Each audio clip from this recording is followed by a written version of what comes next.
Happy new ইয়ার। 2026 সাল, 25 সালের বিদায়।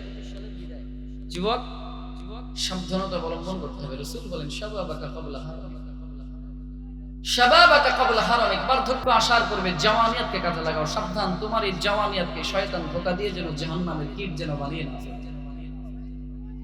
যুবক, তোমাদের জন্য স্পেশালি, যেহেতু আজকের মাহফিলটা আল হিকমাত যুব সংগঠনের মাহফিল,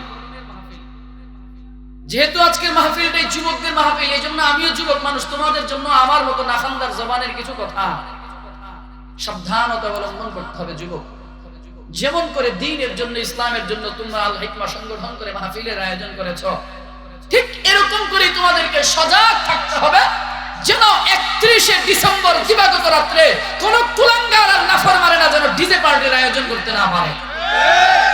যুবক, তোমাদেরকে সজাগ থাকতে হবে যেন ওই 31শে রাত, ডিসেম্বরের 31শে তারিখে দিবাগত রাত্রে যেন তোমাদের ঈমানগুলোকে যেন ধ্বংস করে দিতে না পারে। সংক্ষিপ্ত একটু ইতিহাস বলি, 31st নাইটের ইতিহাস। এটা আজকালের বিষয় না, এর শুরুআত হয়েছিল জুলিয়াস সিজার নামক জৈনিক এক ব্যক্তির মাধ্যমে, যিনি ছিলেন প্রকৃতি পূজারী। আজ থেকে হাজারো হাজারো বছর পূর্বে এই 31st নাইটের উদযাপন। তবে সেটাই 31st নাইট নামে ছিল না, ভিন্ন নামে ছিল। ভিন্ন নামে ছিল, সেটা ছিল কি নামে? প্রকৃতি পূজা নামে। যদিও তুমি আজকে দেখো এটা একটা হ্যাপি নিউ ইয়ার, নববর্ষকে বরণ করে নেওয়া।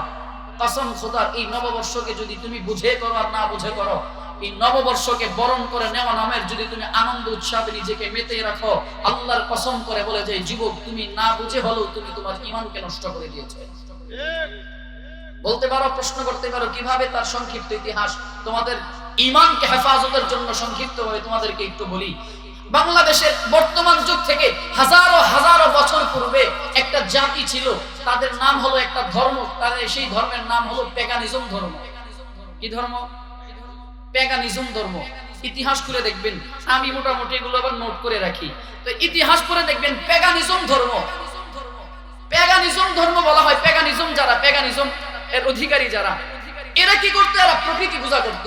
ওই প্যাগানিজম ধর্মের একজন গুরু ছিল, তার নাম হলো জুলিয়াস সিজার। যেই দেবতার পূজা সে করত, সেই দেবতার নাম হলো সিজার দেবতা। সিজার দেবতা, ওই সিজার দেবতার নামের সাথে তার নামটাকে সংযুক্ত করে তার নাম রেখেছিল জুলিয়াস সিজার। সে কি করত?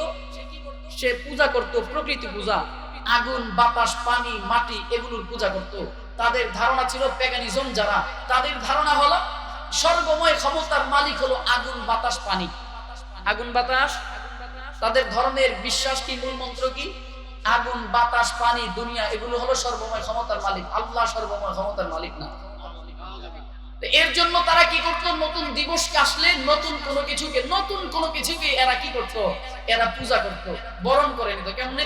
ঠিক এই যে 31শে ডিসেম্বর 31st নাইট হবে, এই দিবসটাকেই তারা ভিন্ন নামে প্রকৃতি পূজা করত, নতুন বছরের পূজা করত। এটা তাদের ছিল ধর্ম। এই ধর্ম থেকে তার কিছু বছর পরে, তার শতাব্দীর পরে, এরপরে খ্রিস্টানরা শুরু করেছিল এই পূজা। সর্বপ্রথম শুরু করেছিল এই প্যাগানিজমরা, তাদের পরে শুরু করে খ্রিস্টানরা। খ্রিস্টানরা কখন করে? রোমান খ্রিস্টান যারা ছিল, রোমীয় খ্রিস্টান যারা ছিল, ওই রোমান খ্রিস্টানদের একজন বাদশা ছিল জমশেদ। বাদশার নাম, ইনফরমেশন ছাড়া কিন্তু কথাগুলো বলছি না, হয়তো আপনাদের অজানা, সেজন্য আপনাদের কাছে নতুন কথা মনে হতে পারে। ওই বাদশার নাম হলো জমশেদ। সেই বাদশা উইকিপিডিয়াতে, গুগলে সার্চ করে দেখবেন, ওই জমশেদ বাদশা, সে প্রকৃতি পূজা করেছে, নতুন বছরের পূজা করেছে। কিভাবে সে পূজা করত? এই ডিসেম্বরের 31 তারিখ দিবাগত রাত্রে তাদের পূজার ধরনটা ছিল আবার একটু ভিন্ন। তাদের একজন মূর্তি পূজারক, তাদের একজন দেবতার নাম হলো জানুস দেবতা। তাদের দেবতার নাম কি? খ্রিস্টানরা যে দেবতার পূজা করত, তাদের নাম হলো জানুস দেবতা। এই জানুস দেবতার মুখ হলো দুইটা। কয়টা মুখ? হলো দুইটা, একটা হলো সামনে, একটা হলো পিছনে। এই জমশেদ বাদশা, রোমীয় খ্রিস্টান যারা, তারা পূজা করত কেমনে? ডিসেম্বরের 31 তারিখ দিবাগত রাত্র 12টা বাজার আগ পর্যন্ত এই জানুস দেবতার পিছনের মাথায় গিয়ে এরা আরাধনা করত, কৃতজ্ঞতা প্রকাশ করত। কি?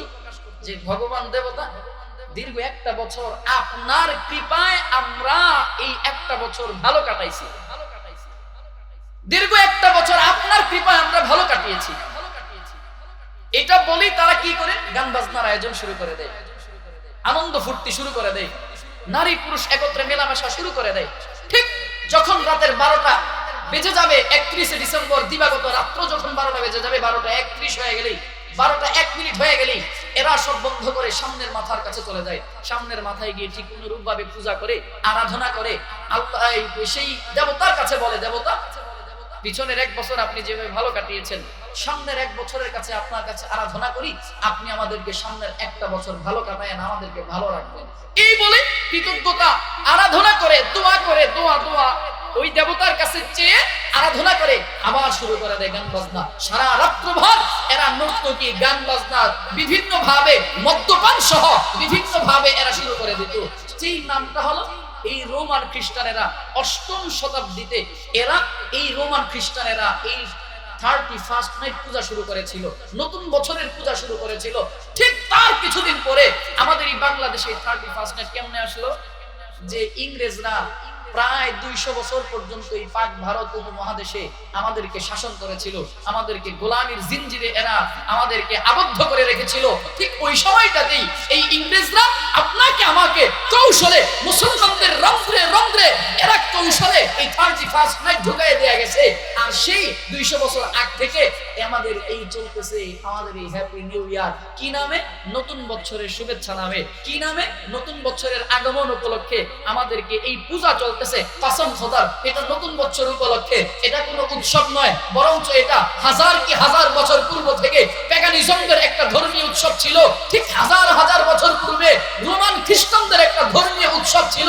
আল্লাহর কসম, এই 31st নাইট যদি কোনো মুসলমান উদযাপন করে, ওই মুসলমানের ঈমান থাকতে পারে না, এরা বেঈমান হয়ে যায়। কারণ মুসলমানদের ধর্মীয় উৎসবের নাম হলো ঈদ। মুসলমানদের ধর্মীয় উৎসবের নাম কি? কোন মুসলমানের ধর্মীয় উৎসবের নাম 31st নাইট হতে পারে? আরেকটু জোরে বলেন না। তাহলে মুসলমানদের ধর্মীয় উৎসবের নাম হলো ঈদ। এরা উৎসব পালন করবে এই 31st নাইট। যতটুকু বললাম এতটুকু বুঝে থাকলে বলেন 31st নাইট এটা কি কোনো নিরেট কোনো একটা সংস্কৃতি ছিল, নাকি ধর্মীয় দৃষ্টিকোণ থেকে উদযাপন ছিল? ধর্মীয় দৃষ্টিকোণ থেকে তাদের এই উদযাপন ছিল। 1000 বছর পূর্বে প্যাগানিজমরা করেছে, আরো 1000 বছর পূর্বে রোমান খ্রিস্টানেরা করেছে। ধর্মীয় দৃষ্টিকোণ থেকে প্যাগানিজমদের উৎস কি? আগুন, বাতাস, মাটি, পানি। হ্যাঁ, এগুলো হলো তাদের ধর্মের মূল উৎস, হলো এগুলো হলো তাদের ক্ষমতার উৎস। সব ক্ষমতার সর্বময় ক্ষমতার মালিক ছিল তারা। ওই দৃষ্টিকোণ থেকে তারা পূজা করত। রোমান খ্রিস্টানেরাও পূজা করত জানুস দেবতার জন্য। জানুস দেবতা তাদেরকে 1 বছর ভালো রাখে। সেই দৃষ্টিকোণ থেকে 31st নাইট উদযাপন হয়ে আসছে। আল্লাহর কসম, মুসলমানেরা কখনো ধর্মীয় দৃষ্টিকোণ থেকে যদি এই ধরনের উৎসব পালন করে ঈমান চলে যাবে। তাহলে বলেন, আমরা কি 31st নাইট উদযাপন করব না বিরত থাকবো? রাজি আছি ইনশাআল্লাহ? রাজি আছি ইনশাআল্লাহ? আল হিকমা যুব সংগঠন, আওরাল পূর্বপাড়া আল হিকমা যুব সংগঠনের মাহফিল। এই যুবকদেরকে সাধুবাদ জানাই, যেই যুবকেরা দ্বীনের জন্য, ইসলামের জন্য, দেশের জন্য রক্ত দিয়েছিল, ঠিক তাদের মতো একদল যুবকেরাই আজকে এই সংগঠন করে এরা মাহফিলের আয়োজন করেছে। আমি তাদের কাছে বলে যাব, ও আওরাল পূর্বপাড়া যুব সংগঠনের যুবকেরা শোনো, তোমাদের সারা বাংলাদেশ বুঝি না, সারা বাংলাদেশ কি হয় না হয় সেটা বুঝি না। তোমরা প্রতিজ্ঞাবদ্ধ হও, তোমরা ওয়াদাবদ্ধ হও, ইনশাআল্লাহুল আজিজ 31st নাইট 31শে ডিসেম্বর রাতে অন্তত তোমাদের এই আওরালে কোনো বিধর্মীদের culture 31st night happy new year উদযাপন হতে দিবা না। রাজি আছো ইনশাআল্লাহ? আমি যুবকদেরকে দেখতে চাই, যুবকেরা রাজি আছো ইনশাআল্লাহ? এই কাজ যদি করতে পারো ইনশাআল্লাহ তোমাদেরকে আল্লাহ তাআলা জাযা খায়র দান করবে। অন্তত গোটা বাংলাদেশ বুঝি না, তোমাদের এই আওরালে 31st নাইট উপলক্ষে কোনো আয়োজন করতে তোমরা দিবা না। রাজি আছো ইনশাআল্লাহ? মুরব্বী যারা আছেন, ঈমান হেফাজতের রক্ষায় আপনাদেরকে বলে যাই, আমার এই বাজান মুরব্বীরা যারা আছেন, আপনাদের কাছে একটা দায়িত্ব দেয়া যায়। একটু দায়িত্বটা নিবেন ইনশাআল্লাহ? আমি আপনাদের সন্তান, আমি কিন্তু দূরের কেউ না। আমি কিন্তু আপনাদের এই সিঙ্গারদা মাদ্রাসায় পড়াশোনা করছি। দূরের মানুষ কিন্তু আমি না, আমি আপনাদের কাছের মানুষ। ঢাকাতে থাকি হয়তোবা, কিন্তু আপনাদের পাশেই পড়াশোনা করে গেছে, সিঙ্গারদা হাফিজুল্লাহ মাদ্রাসায় পড়েছি। এবার আপনাদেরকে বলে যাই, মুরব্বীরা, আমি আপনাদের সন্তান হিসাবে আপনাদের কাছে একটা দায়িত্ব দেয়া যায়। শুনেন, কিয়ামতের ময়দানে আপনাদেরকেও জবাবদিহিতার আওতায় দাঁড়াইতে হবে। আল্লাহর কসম করে বলে যাই, আপনাদেরকেও জবাবদিহিতার আওতায় দাঁড়াইতে হবে। কেন? এই 31st নাইট উদযাপন যারা করবে, এখানে যারা আছেন আপনাদেরই তো কোনো ভাই হয়তো উদযাপন করবে, না হয় আপনার ছেলেটা উদযাপন করবে, না হয় আপনার নাতিটা উদযাপন করবে, না হয় আপনার প্রতিবেশী করবে, এর বাইরে তো কেউ না।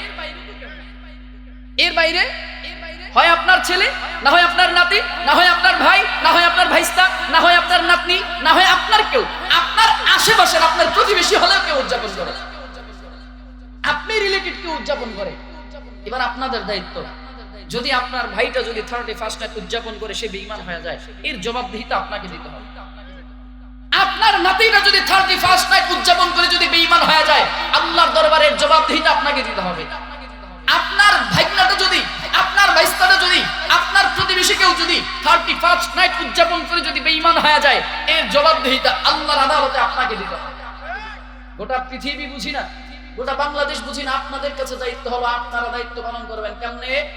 কু আনফুসিকুম ওয়া আহলিকুম নারা, আগে নিজে বাঁচো, তারপর পরিবার পরিজনকে বাঁচাও। এজন্য আপনাদের কাছে দায়িত্ব দিয়ে গেলাম, আপনি তো অন্তত পক্ষে 31st নাইট উদযাপন করবেন না। এই ময়দানে আমরা যারা আছি, আমরা কি ওয়াদা করতে পারি যে 31st নাইট আমরা উদযাপন করব না ইনশাআল্লাহ?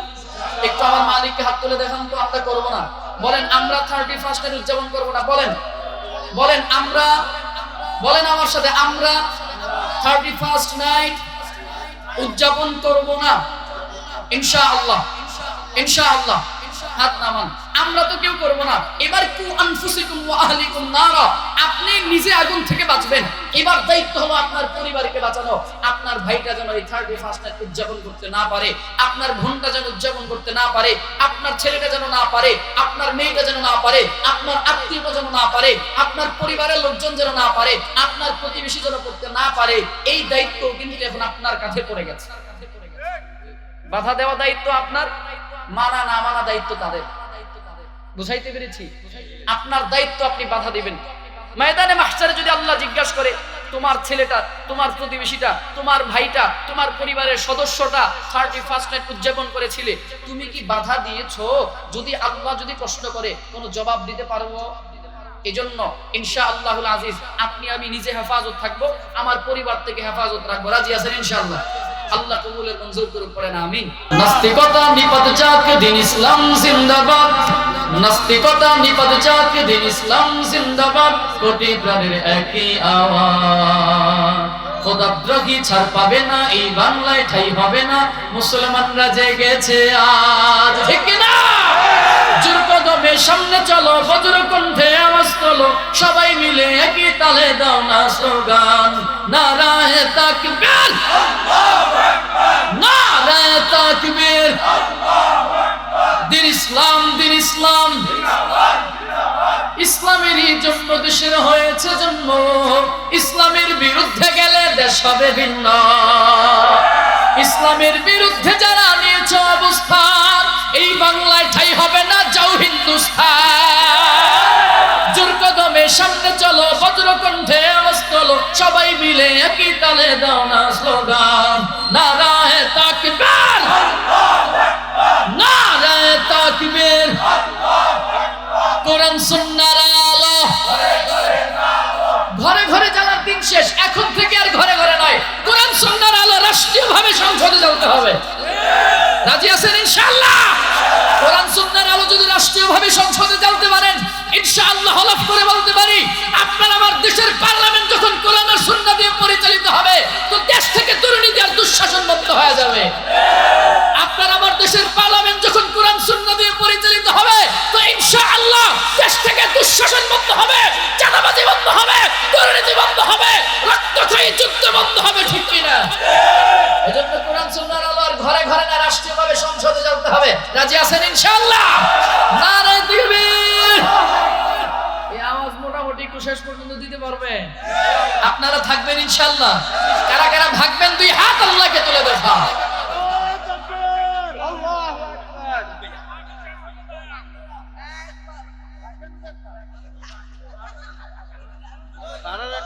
এরা আমার একটু চলে যাবে, তো আমি বইয়ে থাকতে দিতাম। থাকবেন ইনশাআল্লাহ? থাকবেন ইনশাআল্লাহ? আমি থাকা পর্যন্ত থাকবেন তো ইনশাআল্লাহ? কারা কারা থাকবেন আরেকবার আল্লাহু আকবার বলে হাত দেখান। আল্লাহ কবুল এবং মঞ্জুর করে নেন, পড়েন আমিন।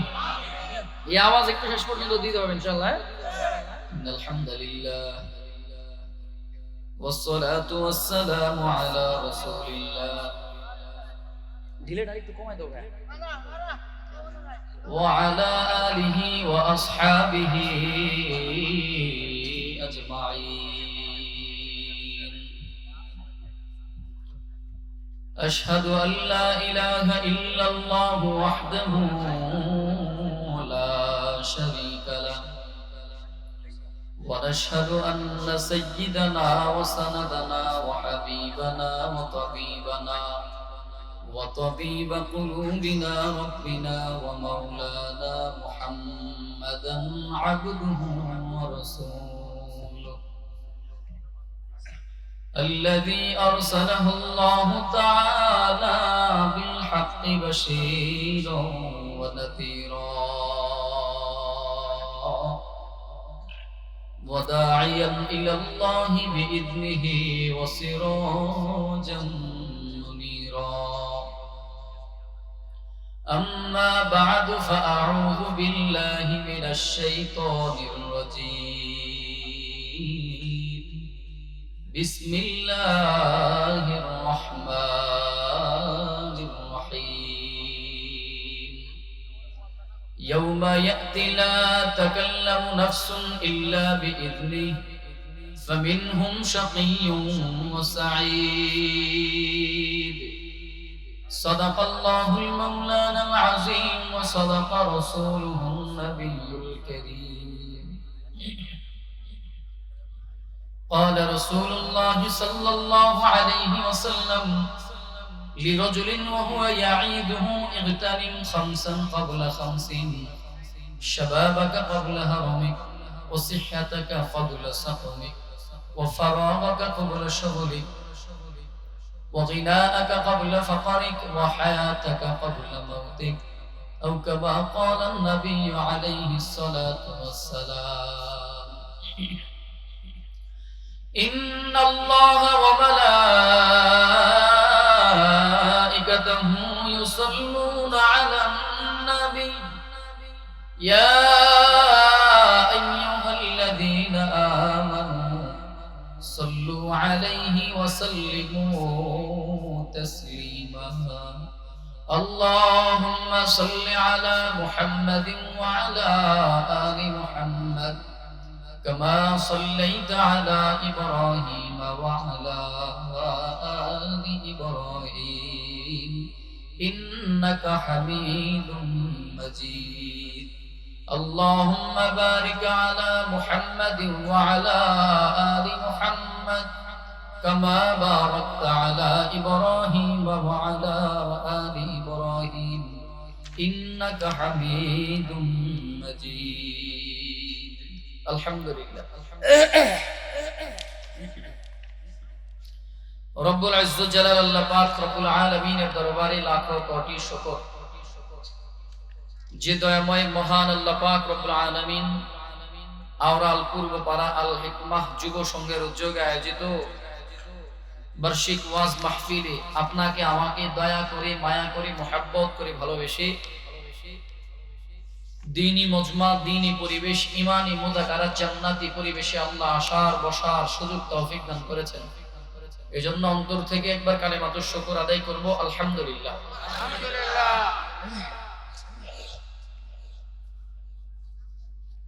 কুরআনুল কারীম থেকে সূরা হুদের 105 নম্বর আয়াতে কারীমা তেলাওয়াত করেছি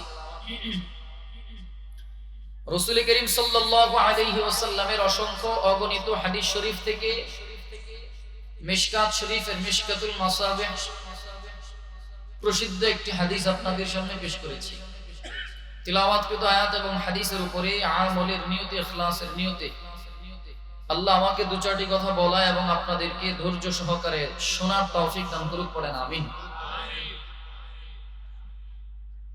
বেশি দীর্ঘ সময় আপনাদেরকে বিরক্ত করব না হাদিসের মধ্যে পয়গম্বর 5টা জিনিসের কথা বলেছেন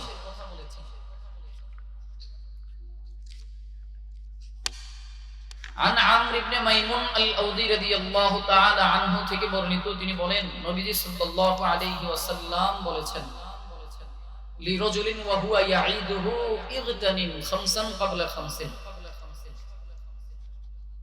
রাবি সাহাবী বলেন নবীজি এক ব্যক্তিকে উপদেশ দিচ্ছেন, জৈনিক এক ব্যক্তিকে উপদেশ দিচ্ছেন। কি উপদেশ? ইগতানিম খামসান ক্বাবলা খামসিন, 5 জিনিসের পূর্বে 5 জিনিসের কদর করো। উপদেশ দিচ্ছেন কে? সাইয়্যিদুল আম্বিয়া, আশরাফুল আম্বিয়া, খাতামুল আম্বিয়া, যিনি সরকার কায়নাত, সাকিয়ে কাউসার, আহমদ মুস্তাফা, মুহাম্মদ মুস্তাফা, যিনি রাহমাতুল লিল আলামিন, শফিউল মুযনিবিন, যিনি সরকারে দো জাহান। আসমানের নিচে জমিনের উপরে আল্লাহ তাআলা যাকে সবচেয়ে বেশি দামি করেছেন, আল্লাহর পরে যার মাকাম, যার অবস্থান, হযরত মুহাম্মদুর রাসূলুল্লাহ।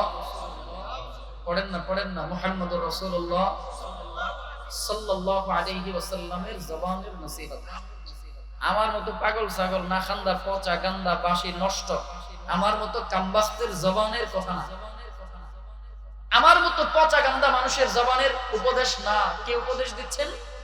আসমানের নিচে জমিনের উপরে যিনি সবচেয়ে দামি, ওই দামি মানুষের জবানের নসিহত। ইগতানিম খামসান ক্বাবলা খামসিন, 5 জিনিসের পূর্বে 5টা জিনিসকে কদর করো। বলুন তো দামি মানুষের জবানের কথাগুলো কি দামি না কম দামি? আমরা কথাগুলো শুনবো কি মনোযোগী হয় না অমনোযোগী হয়? রাজি আছেন ইনশাআল্লাহ? এই 5টা উপদেশের কথা একটু বিস্তারিত আলোচনা করি, আলোচনা শেষ করে দেব। বেশি কষ্ট আপনাদেরকে দিব না, বসবেন তো ইনশাআল্লাহ? আল্লাহ কবুল করুক, পড়েন আমিন। রাসূল 1 নম্বরে উপদেশ দিলেন শাবাবাকা ক্বাবলা হারামিক, বার্ধক্য আসার পূর্বে যৌবনকে, জওয়ানিয়াতকে কাজে লাগাও। ইগতানিম, গনিমত মনে করো। আওরাল কুরওয়ারা আল হিকমা যুব সংগঠনের মাহফিল। কাদের মাহফিল? বলেন না, যুব সংগঠনের মাহফিল। এই যুবকরা তো বড় সৌভাগ্যবান যুবক, যেই যুবকেরা আল হিকমা যুব সংগঠন করে। এই যুবকেরা তো বড় সৌভাগ্যবান যুবক, যেই যুবকেরা ইসলামের জন্য, ইনসাফের জন্য লড়াই করে। এই যুবকেরা তো সেই যুবক, যেই যুবকেরা দেশের স্বাধীনতার জন্য, দেশের মাটির জন্য নিজের মাথার মধ্যে গুলি পাইতে নেই। এই যুবকেরা তো সেই যুবক, যেই যুবকেরা ফ্যাসিস্ট সরকারকে হটানোর জন্য বুকের মধ্যে তাজা গুলিকে গ্রহণ করে নেয়।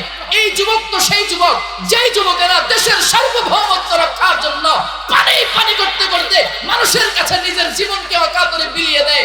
এই যুবকেরাই তো সেই যুবক, যেই যুবকেরা চাইলে মুহূর্তের মধ্যে একটা সমাজ পরিবর্তন করতে পারে। এই যুবকেরাই তো সেই যুবক, যেই যুবকেরা চাইলে মুহূর্তের মধ্যে একটা গোটা দেশকে পাল্টায় ফেলতে পারে। ঠিক কিনা? রাসূল 1 নম্বরে উপদেশ দিলেন শাবাবাকা ক্বাবলা হারামিক, বার্ধক্য আসার পূর্বে জওয়ানিয়তকে কাজে লাগাও, যৌবনকালকে কাজে লাগাও, যুবকদেরকে কাজে লাগাও। কেমনে কাজে লাগাইবা? যেমনে কাজে লাগিয়েছিল আমাদের প্রিয় ভাই শরীফ ওসমান হাজি, যেমনে কাজে লাগিয়েছিল, যেমনে কাজে লাগিয়েছে জওয়ানিয়তকে, যৌবনকে আমাদের ভাই রংপুরের সেই আবু সাইদ। কেমনে যুবকদেরকে কাজে লাগাইবা? রাসূল বলেন শাবাবাকা ক্বাবলা হারামিক, বার্ধক্য আসার পূর্বে যৌবনকালকে কাজে লাগাও। কেমনে কাজে লাগাইবা? যেমনে কাজে লাগিয়েছিল আমাদের ভাই মীর মুগ্ধ। কেমনে কাজে লাগাইবা? বলে আবু সাইদের মতো। কেমনে কাজে লাগাইবা? শরীফ ওসমান হাদির মতো। বুকের তাজা রক্ত আমরা বিলীন করে দিব। দেশের এক ফোঁটা মাটিওকে আমরা কোন ভারতের তাবেদারদের কাছে বিক্রি হতে দিব না। বুকের তাজা রক্ত জমিনের মধ্যে ঢেলে দিব। আল্লাহ এবং রাসূলের কটাক্ষকারী যারা আছে, ওই আউল ফাউল বাউল সহ যেই গুস্তাখে রাসূলেরা, যে ইসলামের দুশমনেরা কোরআন আর সুন্নাহর উপরে আঘাত করবে, বুকের তাজা রক্ত দিয়ে হলেও ওই বেঈমানদেরকে জমিনের মধ্যে ধূলিসাৎ করে দেব। এই তাকবীর, আল্লাহু আকবার। ইসলামের শত্রুরা হুঁশিয়ার, রাজি আছেন ইনশাআল্লাহ? রাসূল করিম সাল্লাল্লাহু আলাইহি ওয়াসাল্লাম বলেন শাবাবাকা ক্বাবলা হারামিক, বার্ধক্য আসার পূর্বে যৌবনকালকে, জওয়ানিয়তকে কাজে লাগাও। হ্যাঁ, সাবধান, আসতেছে যুবক তোমাদের জন্য সামনে আর 2টা দিন পরে। আজকে কয় তারিখ? আজকে, আগামীকাল, এরপরের দিন, এরপরের দিন কি আসতেছে? কি আসতেছে? হ্যাঁ, আর একটু জোরে বলেন না আমিন। আরে কোন দিক থেকে যেন গেলাম? হ্যাঁ, শাবাবাকা ক্বাবলা হারামিক, عن عمرو بن ميمون الأودي رضي الله تعالى عنه قال قال رسول الله صلى الله عليه وسلم لرجل وهو يعيده اغتنم خمسا قبل خمس شبابك قبل هرمك وصحتك قبل سقمك وغناءك قبل فقرك وفراغك قبل شغلك وحياتك قبل موتك عن ابن ميمون رضي الله تعالى عنه قال আমর ইবনে মাইমুন রাদিয়াল্লাহু তাআলা আনহু থেকে বর্ণিত তিনি বলেন নবীজি সাল্লাল্লাহু আলাইহি ওয়াসাল্লাম জৈনিক এক ব্যক্তিকে ওয়াজ করতেছেন নসিহত করলেন কি ওয়াজ করলেন কি নসিহত করলেন পয়গম্বর বলেন ইগতাদিম খামসান ক্বাবলা খামসিন বাজান আমার মতো পাপিষ্টের জবানের নসিহত না পাপিষ্টের জবানের উপদেশ না সাইয়্যিদুল আম্বিয়া মুহাম্মদুর রাসূলুল্লাহ সাল্লাল্লাহু আলাইহি ওয়াসাল্লামের জবানের উপদেশ পয়গম্বরের জবানের কথাগুলোকে নকল করে করে আমি আপনাদেরকে শোনাবো মনোযোগ দিয়ে শুনেন রাসূল বলেন এক নাম্বার শাবাবাকা ক্বাবলা হারামিক বাজান পয়গম্বর বলেন বার্ধক্য আসার পূর্বে তুমি তোমার যৌবনকাল জাওয়ানিয়াতকে কাজে লাগাও বাস্তবতা যদি একটু বুঝেন যদি বাস্তবতার সাথে যদি একটু বুঝাইতে যাই এই যে আল্লাহর বান্দা এই মুরব্বি মানুষ দাড়িগুলো পেকে গেছে চুলগুলো পেকে গেল আরো তাকায় দেখেন না কত মানুষ ময়দানের মধ্যে আছে দাড়িগুলো সাদা চুলগুলো সাদা হয়ে গেছে দাড়িগুলো সাদা হয়ে গেল মুরব্বি হয়ে গেল বুড়া হয়ে গেল এই এলাকার মানুষজন সম্পর্কে যতটুকু আমি জানি আমার যতটুকু ধারণা এই মানুষগুলো যখন বুড়া মানুষগুলো যখন যৌবনের তাড়নায় জওয়ানিয়াত যখন ছিল এই যৌবনের তাড়নায় যৌবনকালে এই মানুষগুলো মাথার মধ্যে 1.5 মণ 2 মণ বোঝা পর্যন্ত মাথায় নিতে পারত 2 প্লেট 3 প্লেট 4-5 প্লেট ভাত খাওয়াও কোনো ব্যাপার এদের জন্য ছিল না 1 কেজি ওজনের গরুর গোশত খাওয়াও কোনো ব্যাপার ছিল না এই মানুষগুলো পায়ে হাইটা ওই যে চান্দেনা বাজার পর্যন্ত পায়ে হাইটা যায় আবার এই মানুষগুলাই কোনো প্রয়োজনে পায়ে হাইটা কুমিল্লা পর্যন্ত এই যাই গিয়েছে ইতিহাস শুনে দেখবেন আমি দেখেছি আমার একজন দাদা ছিল যে মানুষটা পায়ে হাইটা আমাদের গ্রাম থেকে বাতাগান্দি বাজার পর্যন্ত পায়ে হাইটা যাইতো এরে বাবা জানো এই মুরব্বি মানুষগুলো একটা সময় ছিল এরা পায়ে হাঁটতে পারতো 5 মাইল 10 মাইল হাঁটা কোনো ব্যাপার ছিল না কোনো বিষয় ছিল না মাথার মধ্যে 1.5 মণ 2 মণের বোঝা নেওয়া কোনো ব্যাপার ছিল না এই মানুষগুলো 3 প্লেট 4-5 প্লেট ভাত খাওয়া কোনো ব্যাপার ছিল না খাবার শেষে কোথাও বেরাইতে গেলে মিষ্টান্ন দিত পায়েস বাংলা কথায় পায়েস দিত এদেরকে প্লেটে করে পায়েস দিলে রাগ করতো পায়েস দেওয়া লাগতো এদেরকে বলে বলের মধ্যে করে বড় বলের মধ্যে করে পায়েস দেওয়া লাগতো কেন বলে পায়েস কি প্লেট দিয়ে খাওয়ার জিনিস নাকি বেশি করে খাওয়া লাগবে এই কথা কেন বললাম এখন যদি এই মুরব্বিগুলোকে যদি এখন বলা হয় বাবা আপনি 5 মাইল হাঁটা দরকার নাই মাত্র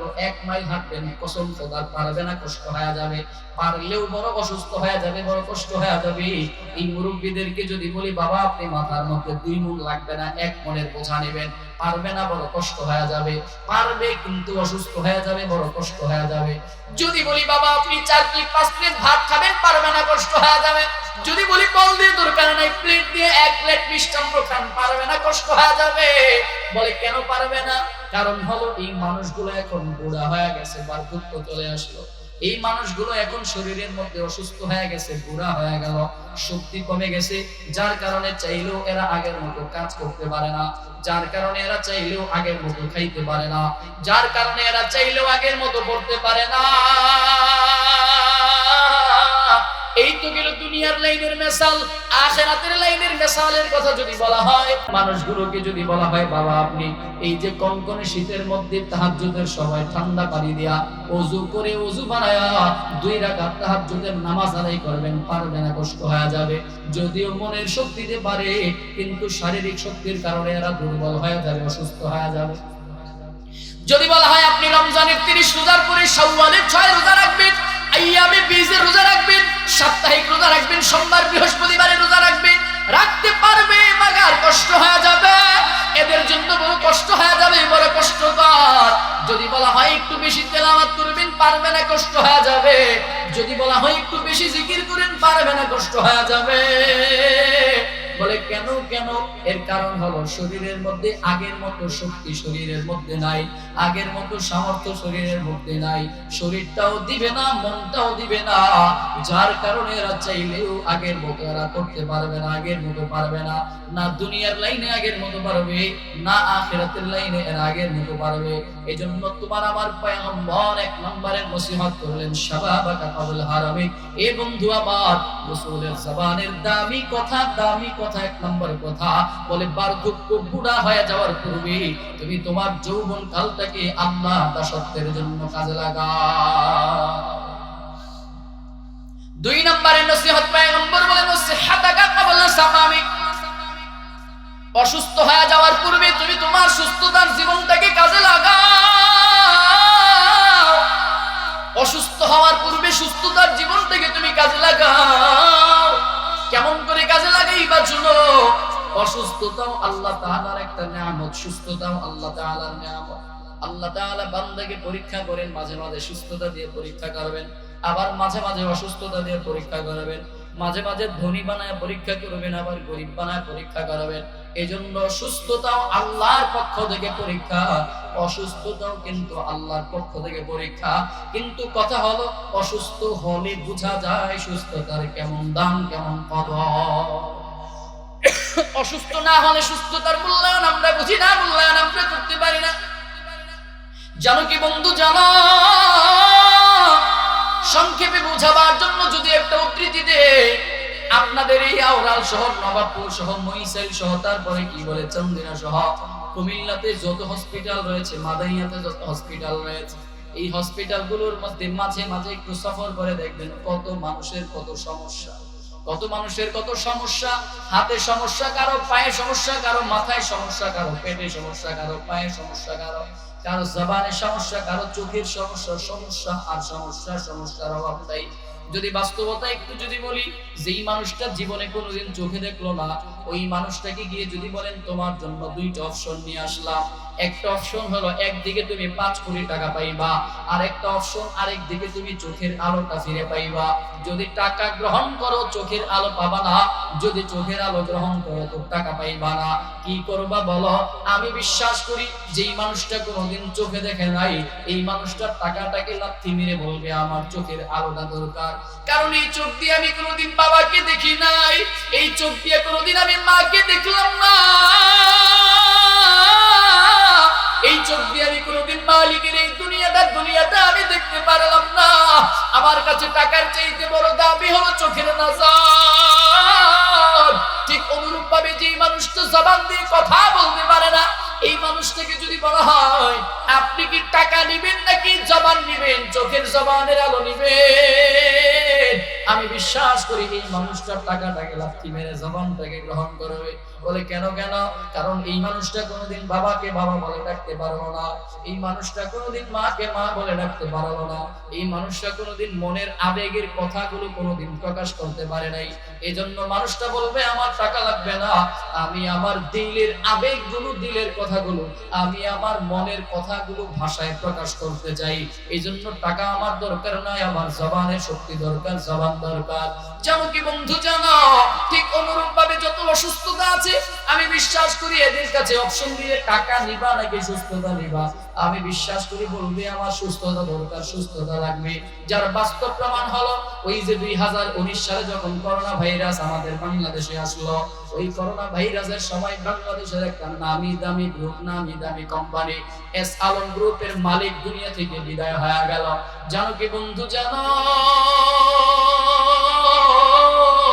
ওই এস আলম গ্রুপের মালিক করোনা ভাইরাসে মরার পূর্বে, মৃত্যুর পূর্বে নামি দামি ডাক্তার, বাংলাদেশের যত নামি দামি ডাক্তার আছে এই ডাক্তারদের কাছে বলেছিল, বিদেশ থেকে আগন্তুক ডাক্তারদের কাছে বলেছিল, ডাক্তারেরা রে, আমার টাকার অভাব নাই, সম্পদের অভাব নাই, বাড়ি গাড়ির অভাব নাই, ধন দৌলতের অভাব নাই, আমার সব কিছু তোমরা নিয়ে যাও, বিনিময়ে আমাকে একটু সুস্থ স্বাভাবিক অক্সিজেন গ্রহণ করতে দাও। আল্লাহর কুদরত, আল্লাহর লীলা খেলা, আল্লাহর হুকুম, আল্লাহর হুকুমের বাইরে কোনো কিছু হয় না। জানো কি বন্ধু, জানো, এই টাকার বিনিময়ে পারলো না এই আল্লাহর বান্দা সুস্থতা গ্রহণ করতে পারলো না, স্বাভাবিকভাবে টাকার বিনিময়ে আর পারলো না সেই স্বাভাবিক অক্সিজেন গ্রহণ করতে পারলো না। টাকা দিয়ে কি করবে? টাকার দরকার নাই, সুস্থতা আরো আগে বড় দরকার। আল্লাহর বান্দা বলল, আমার বিলিয়ন বিলিয়ন ট্রিলিয়ন ট্রিলিয়ন টাকা, টাকার অভাব নাই, আমার সব সম্পত্তি নিয়ে যাও, বাড়ি গাড়ি নিয়ে যাও, ধন দৌলত নিয়ে যাও, অর্থ করি টাকা পয়সা সব নিয়ে যাও, বিনিময়ে আমাকে স্বাভাবিক অক্সিজেন গ্রহণ করতে দাও। না রে বাবা, না না, টাকার বিনিময়ে কিন্তু স্বাভাবিক সুস্থতা গ্রহণ করতে পারলো না। এজন্য পয়গম্বর বললেন, ওয়াসিহাতাকা ক্বাবলা সাকামিক, অসুস্থতা আসার পূর্বে তুমি তোমার সুস্থতাকে কদর করো, গনিমত মনে করো। আইয়ুব আলাইহিস সালাতু ওয়াস সালাম অসুস্থ ছিলেন। কেমন অসুস্থ ছিলেন? আল্লাহর বান্দা দাঁড়াইয়া ইবাদত করতে পারেন না, বসে গেলেন, বসেও ইবাদত করতে পারেন না, শুয়ে গেলেন, শুয়ে ইবাদত করতে পারে না, হাত পা নাড়াইতে পারে না, শুধুমাত্র জবানটা চলে, জবানটা ওই জবান দিয়ে মাওলাকে ডাকে, জবান দিয়ে মাওলাকে ডাকেন, আল্লাহ আল্লাহ আল্লাহ আল্লাহ আল্লাহ আল্লাহ। বসতে পারে না, শুইতে পারে না, দাঁড়াইতে পারে না, হাঁটতে পারে না, চলতে পারে না, আহা শুয়ে শুয়ে শুধুমাত্র জবানটাকে নাড়াইতে পারে, ওই জবান দিয়ে মাওলাকে ডাকেন, আল্লাহ আল্লাহ আল্লাহ। হা হা, তার কিছুদিন পরেই যখন জবানের মধ্যে আল্লাহ তাআলা অসুস্থতা দিয়ে দিছে, জবানের মধ্যে যখন পোকা চলে আসলো, আইয়ুব আলাইহিস সালাম চোখের পানি ছেড়ে দিলে দিয়ে আল্লাহকে বলেন, আল্লাহ, এতদিন পর্যন্ত দাঁড়াইয়া ইবাদত করতে পারি নাই, কষ্ট ছিল না, বসেও ইবাদত করতে পারি নাই, কষ্ট ছিল না, শুয়ে শুয়ে ইবাদত করতে পারি নাই, তেমন কষ্ট লাগে নাই, কারণ জবানটা নড়তে ছিল। জবান দিয়ে অন্তত তোমাকে ডাকতে পারতাম, কিন্তু এখন তুমি আমার জবানটাকে বন্ধ করে দিছো, দিলের মধ্যে বড় ব্যথা, এখন আর তোমাকেও ডাকতে পারি না। এরে বন্ধুরা আমার, এজন্য আপনি আমি আজকে সুস্থ আছি, আগামীকালকে সুস্থ নাও থাকতে পারি। আপনি আমি আজকে সুস্থ আছি, আগামীকালকে সুস্থ নাও থাকতে পারি। আল্লাহ চাইলে আপনাকে আমাকে পঙ্গু বানায় দিতে পারেন, আল্লাহ চাইলে আপনাকে আমাকে অসুস্থ বানায় দিতে পারেন। এজন্য অসুস্থ হওয়ার পূর্বে পয়গম্বর বলেন, আসিহাতাকা ক্বাবলা সাকামিক, অসুস্থ হওয়ার পূর্বে তুমি তোমার সুস্থতার জীবনটাকে কাজে লাগাও। কেমনে কাজে লাগাইবা? আল্লাযীনা ইয়াযকুরুনাল্লাহা কিয়ামান ওয়া কুউদান ওয়া আলা জুনুবিহিম, বলে হা হা, আল্লাহর গোলাম যারা যারা আল্লাহ যারা নিজেকে সফল বানাইতে চায়, এরা দাঁড়ানো অবস্থায়ও আল্লাহকে ডাকে, এরা বসা অবস্থায়ও আল্লাহকে ডাকে, এরা শোয়া অবস্থায়ও আল্লাহকে ডাকে। দুনিয়ার যত ব্যস্ততাই এদের থাকুক না কেন, ওই ব্যস্ততা এদেরকে গ্রাস করতে পারে না, ওই ব্যস্ততা এদেরকে আটকাইতে পারে না, গ্রাস করতে পারে না। সার্বক্ষণিক জবানটা চলতেই থাকেন, আল্লাহ আল্লাহ আল্লাহ আল্লাহ। জবান 24 ঘন্টা চলতে থাকেন, আল্লাহ আল্লাহ আল্লাহ আল্লাহ আল্লাহ আল্লাহ। হাঁটে আর চলে বলে আল্লাহ আল্লাহ আল্লাহ, রাস্তা দিয়ে চলে ডাকে আল্লাহ আল্লাহ আল্লাহ আল্লাহ, শুয়েও ডাকে আল্লাহ আল্লাহ আল্লাহ আল্লাহ, বসেও ডাকেন আল্লাহ আল্লাহ আল্লাহ আল্লাহ আল্লাহ আল্লাহ আল্লাহ। এদের জবানটা 24 ঘন্টা চলতে থাকে মাওলা পাকের জিকিরে আল্লাহ। এজন্য পয়গম্বর বলেন, অসুস্থতা আসার পূর্বে তুমি তোমার সুস্থতার জীবনটাকে কাজে লাগাও, সুস্থতার জীবনটাকে গনিমত মনে করো। 3 নম্বরে আপনার আমার পয়গম্বর বলেন, ওয়াগিনাকা ক্বাবলা ফাকরিক, দরিদ্রতা আসার পূর্বে তুমি তোমার সচ্ছলতার জীবনটাকে কাজে লাগাও, দরিদ্রতা আসার পূর্বে সচ্ছলতার জীবনটাকে কাজে লাগাও। কারণ এই দরিদ্রতা বড় খারাপ একটা ব্যাপার, বড় খারাপ একটা জিনিস। জানো কি বন্ধু, জানো এই দরিদ্রতা অনেক সময় মানুষকে বেঈমান কাফের পর্যন্ত বানায় ফেলতে পারে। ওই যে প্রমাণ যদি চাও, যাও তুমি ওই যে কুড়িগ্রামের দিকে যাও, খাগড়াই কি বলে, তারপরে যাও পঞ্চগড়ের দিকে যাও, বাংলাদেশের শেষ প্রান্ত উত্তর অঞ্চলে সফর করে দেখবেন ওই এলাকার মানুষগুলো টাকার বিনিময়ে খ্রিস্টান হয়ে যাচ্ছে। খ্রিস্টান মিশনারি লোকেরা টাকা দিয়া মজলুম ইমানদারদেরকে বেঈমান বানায় ফেলতেছে। টাকা টাকার বিনিময়ে কাদিয়ানীরা মুসলমানদের ঈমানগুলোকে ক্রয় করে নেয়। জানো কি বন্ধু, জানো? এজন্য বললাম দরিদ্রতা বড় খারাপ একটা ব্যাপার, বড় খারাপ একটা জিনিস। তোমার যতটুকু আছে ততটুকু দিয়ে তুমি সচ্ছলতার জীবন চালাবার চেষ্টা করো। আল্লাহ তাআলা তো আপনাকে আমাকে পরীক্ষা করবেন। ওয়ালা নাবলুওয়ান্নাকুম বিশাইইন মিনাল খাউফি ওয়াল জু'i ওয়া নাকসিম মিনাল আমওয়াল ওয়াল আনফুসি ওয়াস সামারাত ওয়া বাশশিরিস সাবিরিন।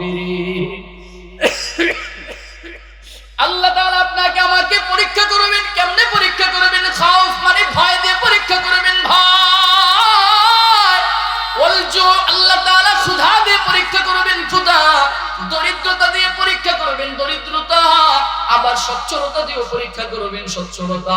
ভয় দিয়ে পরীক্ষা করবেন। দরিদ্রতা দিয়ে পরীক্ষা করবেন। এই বাবা তুমি চুপ করে বসে থাকো, টেনশন করো না। দরিদ্রতা দিয়ে পরীক্ষা করবেন, সচ্ছলতা দিয়ে পরীক্ষা করবেন, সুস্থতা দিয়ে পরীক্ষা করবেন, অসুস্থতা দিয়ে পরীক্ষা করবেন। আল্লাহ তাআলা বান্দাকে বিভিন্ন উপায়ে বিভিন্ন ভাবে আল্লাহ তাআলা বান্দাকে পরীক্ষা করবেন। এই পরীক্ষায় সফল কাম হওয়ার জন্য ওয়াবাশশিরিস সাবিরিন, ধৈর্যের সাথে বান্দা তোমার প্রতিটা পদক্ষেপ তোমাকে মোকাবেলা করা যায়। 4 নম্বরে পয়গম্বর বলেন ওয়াগিনাআকা ক্বাবলা ফাকরিক। 4 নম্বরে বলেন ওয়াফারাগাকা ক্বাবলা শুগলিক। ব্যস্ততা আসার পূর্বে তুমি তোমার অবসর সময়টাকে কাজে লাগাও। এই বাগান আর বেশি কষ্ট আপনাদেরকে দিব না। আর 10 থেকে 15 মিনিট, বড় জোর 20 মিনিট সময় আমাকে দিবেন। আর 2টা পয়েন্ট আছে, 2টা পয়েন্টে 10 মিনিট করে 20 মিনিট সময় দিবেন। আল্লাহ পাক রব্বুল আলামিন পয়গম্বরে আরবি সাল্লাল্লাহু আলাইহি ওয়াসাল্লাম বলেন ওয়াফারাগাকা ক্বাবলা শুগলিক। ব্যস্ততা আসার পূর্বে তুমি তোমার সচ্ছলতার জীবনটাকে, ব্যস্ততা আসার পূর্বে অবসর জীবনটাকে কাজে লাগাও। দুনিয়ার মেসাল, দুনিয়ার উদ্ধৃতি আর দিব না, চলেন আখিরাতের দিকে একটু সামনের দিকে আগাই। আল্লাহ পাক রব্বুল আলামিন বলেন সূরা হুদের 105 নম্বর আয়াত, রব্বুল ইজ্জত জালালাল্লাহ পাক রব্বুল আলামিন বলেন ইয়াউমা ইয়াতি লা তাকাল্লামু নাফসুন ইল্লা বিইذনি ফামিনহুম শাকিয়্যুন ওয়া সাঈদ। আল্লাহ তাআলা বলেন জানো কি বন্ধু, জানো?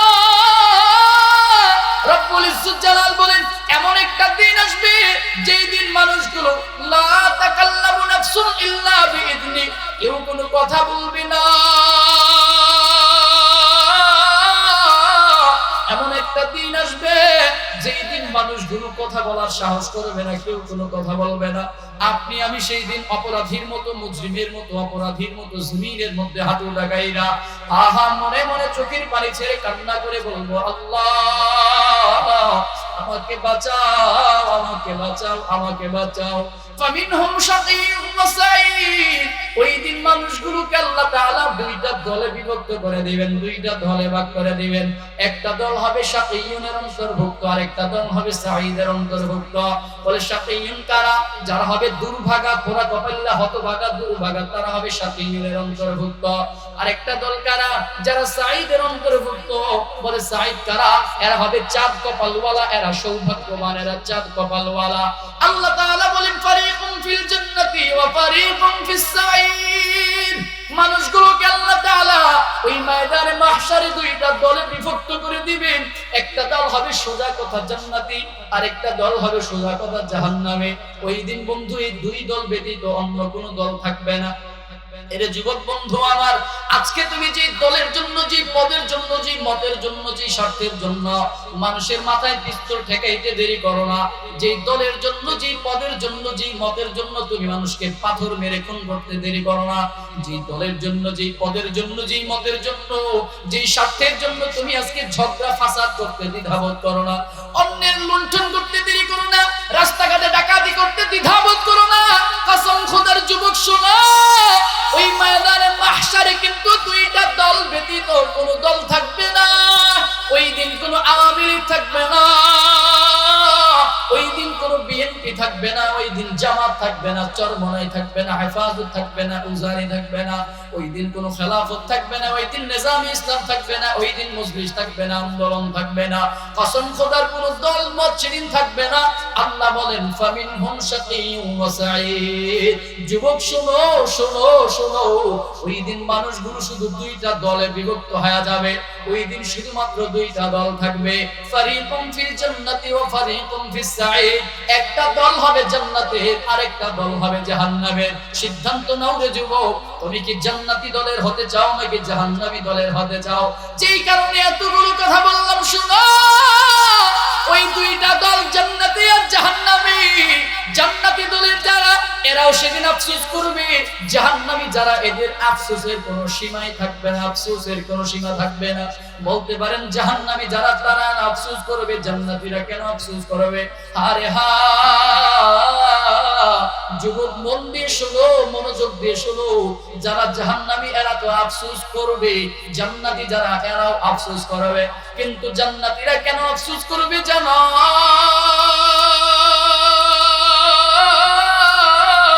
জান্নাতীরা আফসোস করবে, হায় রে আমার আমলনামার মধ্যে যদি আজকে আর একটা বার আল্লাহ শব্দটা থাকতো, আমার আমলনামার মধ্যে যদি আর 2টা রাকাত নামাজ যদি আজকে বেশি থাকতো, আমার আমলনামার মধ্যে যদি আজকে আর একটা রোজা যদি আজকে বেশি থাকতো, আমার আমলনামার মধ্যে যদি আজকে আর একটু দান সাদাকা যদি আজকে আর একটু বেশি থাকতো, আবার আমলনামাটার মধ্যে যদি আজকে আর একটু আমল যদি বেশি থাকতো, একটা বার আল্লাহ শব্দ বেশি থাকলে জান্নাতে আমার মাকাম আরো বাইরা যাইত।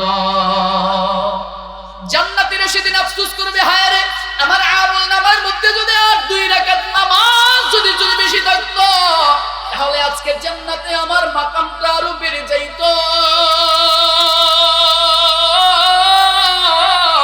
আজকে আমার আমলনামাটার মধ্যে যদি আর একটা রোজা যদি বেশি থাকতো, জান্নাতে আমার মাকামটা আরো বেড়ে যাইত, আবার আরো বৃদ্ধি হয়ে যাইত। আমলনামার মধ্যে যদি আর একটা বার যদি 1 টাকা দান বেশি থাকতো, জান্নাতে আমার মাকামটা আরো বেড়ে যাইত।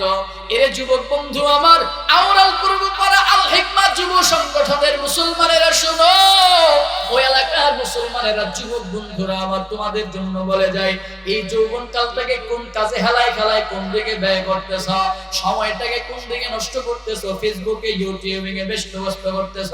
ফেসবুক করতে করতে সময়টারে নষ্ট করো, অবসর সময় পাইলেই কেমন যেন মোবাইলটাকে ঢুইকা ফেসবুকের মধ্যে সময় কাটাও। সময়টা একটু অবসর পাইলেই তুমি ইউটিউবে ঢুইকা কন্টেন্ট ক্রিয়েট দেখো, কিভাবে কন্টেন্ট দেখো, ফানি কন্টেন্ট দেখো, কত ধরনের সেট কন্টেন্ট দেখো। এর যুবক শুনো, আজকে যেই সময়টা তুমি ফেসবুকিং এর জন্য সময় কাটাও, যেই সময়টা তুমি ইউটিউবিং এর জন্য কাটাইতেছো, যেই সময়টা আজকে তুমি হেলায় খেলায় কাটাইতেছো, কসম খোদার ওই ময়দানে মাহশারে সেই দিন তুমি বড় আফসোস করবা, বড় টেনশন করবা, যত পেরেশানি করবা। ওই দিন তুমি আফসোস করতে করতে বলবা, হায় রে কেন দুনিয়াতে আমি এত সময় নষ্ট করলাম, কেন এত উদাসীন ছিলাম, কেন উদাসীন ছিলাম। জান্নাতি যারা, এরা এমন করে আফসোস করবে, এমন করে পেরেশানি করবে। কিন্তু যারা জাহান্নামী হয়ে যাবে, এরে বন্ধু শোনো, তুমি আমি যদি জাহান্নামী হয়ে যাই, ওই দিন কিন্তু আফসোসের কোনো সীমা থাকবে না। জাহান্নামী যারা, এরা আফসোস করতে করতে নিজের হাতের মধ্যে কামড়ানো শুরু করে দেবে। এদের ডান হাতের মধ্যে কামড়াবে, বাম হাতের মধ্যে এরা কামড়াইতে থাকবে। কামড়াইতে কামড়াইতে হাতের গোশত গুলোকে সেই দিন আলাদা করে ফেলবে, হাতের গোশত গুলোকে আলাদা করে ফেলবে, হাড্ডি থেকে গোশত আলাদা করে ফেলবে। জানো কি বন্ধু, জানো ওই দিন মানুষগুলো, জাহান্নামী গুলো কেঁদে কেঁদে আল্লাহকে বলবেন, আল্লাহ আর একটা বারের জন্য তুমি আমাকে দুনিয়ার মধ্যে পাঠাও, একবারের জন্য পাঠাও। আল্লাহ একটা বারের জন্য আমাকে সুযোগ দাও, আমি আর কোনো গুনাহ করব না। মালিক, আমার মতো আবেদিন, আমার মতো সালেহিন, আমার মতো নেককার জমিনে কেউ হবে না, আমার মতো জাকিরিন কেউ হবে না, আমার মতো দানকারী কেউ হবে না, আমার মতো নামাজ পড়নেওয়ালা কেউ হবে না। আরেকটা বারের জন্য তুমি আমাকে দুনিয়ার মধ্যে পাঠাও। কসম খোদার, যতই তুমি আমি সেই দিন আফসোস করি না কেন, ওই আফসোসের দ্বারা কোনো ফায়দা হবে না, কোনো লাভ হবে না। যতই তুমি আমি আফসোস করি না কেন, ওই আফসোসের জায়গায় থাকবে। সিদ্ধান্ত যদি জান্নাতের জন্য হয়ে যায় তো জান্নাতে যাব, আর যদি সিদ্ধান্ত জাহান্নামের জন্য হয়ে যায় জাহান্নামে যাওয়া লাগবে। আল্লাহ আপনি আমাদের সবাইকে মাফ করে দেন, পড়েন আমিন। পয়গম্বর 4 নম্বর উপদেশ দিলেন, ওয়া ফারাগাকা ক্বাবলা শুগলি, এজন্য অবসর সময়টা তাইলে অবসর সময় পাইলে কাজে লাগাও। তো কেমনে কাজে লাগাইবা? বলে আল্লাহর জন্য ইবাদত করে কাজে লাগাও। অবসর পাইলেই আল্লাহর জন্য জিকিরের জন্য জবানটাকে কাজে লাগাও। অবসর পাইলে কোরআন তেলাওয়াতে নিজের সময়টাকে কাজে লাগাও। অবসর পাইলে তুমি তেলাওয়াতে কাজে লাগাও, নামাজের জন্য নিজেকে কাজে লাগাও। যেই দিকে ভালো লাগে সেই দিকে ইবাদত বন্দেগী করতে করতে সময়টাকে কাজে লাগাও। পয়গম্বরের 5 নম্বর উপদেশ, 5 নম্বরের নসিহত, পয়গম্বর বলেন ওয়া হায়াতাকা ক্বাবলা মাউতিক, মৃত্যু আসার পূর্বে দুনিয়ার এই জীবনটাকে কাজে লাগাও। মৃত্যু আসার পূর্বে দুনিয়ার এই হায়াতটাকে গনিমত মনে করো, নিয়ামত মনে করো। কেমনে নিয়ামত মনে করবা? মৃত্যু আসার আগে দুনিয়ার এই হায়াতটাকে কাজে লাগাও, গনিমত মনে করো, নিয়ামত মনে করো। আল্লাহ তাআলা আপনাকে আমাকে দুনিয়ার মধ্যে কেন পাঠাইছেন? আল্লাযী খালাকাল মাউতা ওয়াল হায়াতা লিয়াবলুয়াকুম আইয়ুকুম আহসানু আমালা। আল্লাহ বলেন আমি দুনিয়াতে তোমাদেরকে পাঠাইলাম লিয়াবলুয়াকুম আইয়ুকুম আহসানু আমালা, পরীক্ষা করার জন্য কার আমলটা সুন্দর, কার আমলটা চমৎকার। হায়াতের জিন্দেগিটা আল্লাহর পয়গম্বর বলেন এটাকে গনিমত মনে করো। মৃত্যু আসার আগে হায়াতের এই জীবনটাকে গনিমত মনে করো, কদর করো, মূল্যায়ন করো। কেমনে? মৃত্যু চলে আসলে সেদিন তোমার আমার আর কিছুই করার থাকবে না। মৃত্যু যদি চলে আসে, আজরাইল আলাইহিস সালাম যদি চলে আসে, সেদিন আজরাইলকে বললে চলবে না, আজরাইল ভাই আমাকে 2টা মিনিট সময় দাও, আমার কাছ থেকে তো অমুকের টাকা পাইতো, টাকাটা পরিশোধ করতে পারে নাই, 2 মিনিট সময় দাও, টাকাটা দিয়ে আমি তোমার কাছে চলে আসবো। কসম খোদার সেদিন চাইলে আপনি আমি সেই সুযোগটা পাবো না। আজরাইল যদি চলে আসে, সেদিন আজরাইলকে বললে চলবে না, ভাই আমি তো এখনো এশারের নামাজটা পড়তে পারি নাই, 2টা মিনিট সময় দাও, চাইলে সেদিন পাওয়া যাবে না। আজরাইলকে বললে হবে না, ভাই আমি তো এখনো তওবা করতে পারি নাই, 2টা মিনিট সময় দাও, তওবা করে আমি তারপর তোমার কাছে আসতেছি। এজন্য হায়াতের জিন্দেগি কখন শেষ হয়ে যাবে, কখন মালাকুল মউত চলে আসবে, আপনি আমি কেউ জানি না, কেউ বলতে পারবো না। এজন্য ইতিহাস দেখেন না, বাবার আগে সন্তান চলে যায়, সন্তানের আগে দাদা চলে যায়, সন্তানের আগে নানা চলে যায়, সন্তান আগে চলে যায়, বাবা পরে যায়, নানা পরে যায়, নানা পরে যায়, দাদা পরে যায়। এজন্য কার আগে কখন চলে যাবে, কার আগে কে যাবে কেউ বলতে পারি না। মৃত্যু কখন আসবে, কার কখন চলে আসে কেউ আমরা জানি না। এজন্য পয়গম্বর বলেন ও হায়াতাকা ক্বাবলা মাউতিক, মৃত্যু আসার পূর্বে দুনিয়ার এই জীবনটাকে কাজে লাগাও। কেমনে? আল্লাহর দাসত্বের জন্য, আল্লাহর গোলামির জন্য হক পথে চলে নিজের জীবনটাকে কাজে লাগাও। রাজি আছি তো ইনশাআল্লাহ? রাজি আছি তো ইনশাআল্লাহ? আমরা আমাদের এই জীবনটাকে কোন পথে কাজে লাগাবো? হালাল পথে না হারাম পথে? আল্লাযী খালাকাল মাউতা ওয়াল হায়াত লিয়াবলুয়াকুম আইয়ুকুম আহসানু আমালা। আল্লাহ তাআলা বলেন আমি দুনিয়াতে তোমাদেরকে পাঠাইলাম এই পরীক্ষা করার জন্য। কি পরীক্ষা? কার আমলটা কত সুন্দর, আহসানু আমালা, কার আমলটা কত চমৎকার, কার আমলটা কত ভালো, কার আমলটা কত সুন্দর, কার আমলটা কত আহসান। এজন্য আমল সুন্দর করার জন্য আল্লাহ তাআলা আপনাকে আমাকে দুনিয়ার মধ্যে পাঠাইছেন। আমল সুন্দর করার জন্য, দিলটাকে সুন্দর করার জন্য, আমল সুন্দর করার জন্য আল্লাহ আপনাকে আমাকে দুনিয়াতে পাঠাইছেন। তাহলে আমাদের আমল সুন্দর করব না অসুন্দর করব? যতটুকু আমল করব হায়াতের জিন্দেগিতে, বলেন যতটুকু আমল করব কার জন্য? না দুনিয়ার মানুষকে দেখাবার জন্য, দুনিয়ার কাউকে দেখাবার জন্য করব?